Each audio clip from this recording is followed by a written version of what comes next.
پیارے بچوں، آج کی کہانی ہے بکری کی کوے کو نصیحت۔ ایک دفعہ کا ذکر ہے، جنگل میں طوفانی بارش ہو رہی تھی۔ بکری کی نظر ایک شیر کے بچے پر پڑی جو بہت بیمار اور سردی سے کانپ رہا تھا۔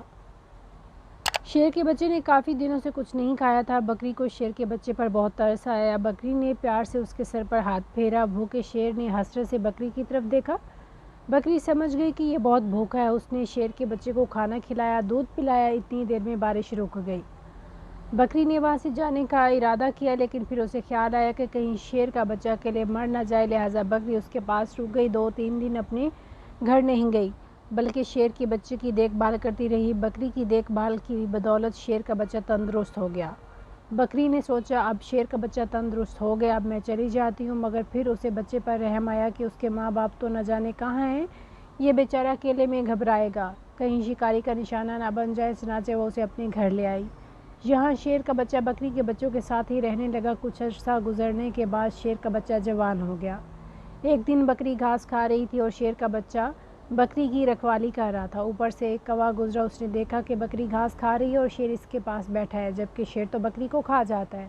مگر ایسا کچھ نہیں ہوا۔ یہ ماجرا پوچھنے بکری کے پاس آیا تو شیر کوے کی طرف لپکا اور اسے اڑا دیا۔ ایک دن کوا موقع پا کر بکری کے پاس گیا اور پوچھا کہ کیا ماجرا ہے۔ بکری نے سب کچھ بتا دیا اور کوے کو نصیحت کی کہ اگر ہو سکے تم بھی کسی کے ساتھ نیکی کرنا۔ کوا اپنے اندر نیکی کا جذبہ لے کر چلا گیا۔ ایک دن کوے نے دیکھا ایک چوہا ٹھنڈے پانی کے تالاب میں گرا ہوا تھا۔ چوہا باہر نکلنے کی کوشش کر رہا تھا مگر ڈوب رہا تھا۔ کوے کو بکری کی نصیحت یاد آئی۔ وہ اڑا اور اس نے اپنے پنجوں سے چوہے کو پکڑا اور پانی سے باہر نکال کر زمین پر چھوڑ دیا۔ چوہا ٹھنڈے پانی میں رہنے کی وجہ سے کانپ رہا تھا۔ کوے نے اس پر اپنے پروں میں لے لیا۔ کچھ دیر گزرنے کے بعد کوے نے چوہے کو پروں سے باہر نکالا۔ دیکھا چوہا ٹھیک ہو گیا، مگر چوہے نے اس کے پر کاٹ دیے۔ اب کوا اڑنے کی کوشش کرتا اور زمین پر گر پڑتا۔ کوا اپنے آپ کو کوسنے لگا کہ اس نے چوہے کی مدد کیوں کی۔ اسے بکری پر بھی غصہ تھا۔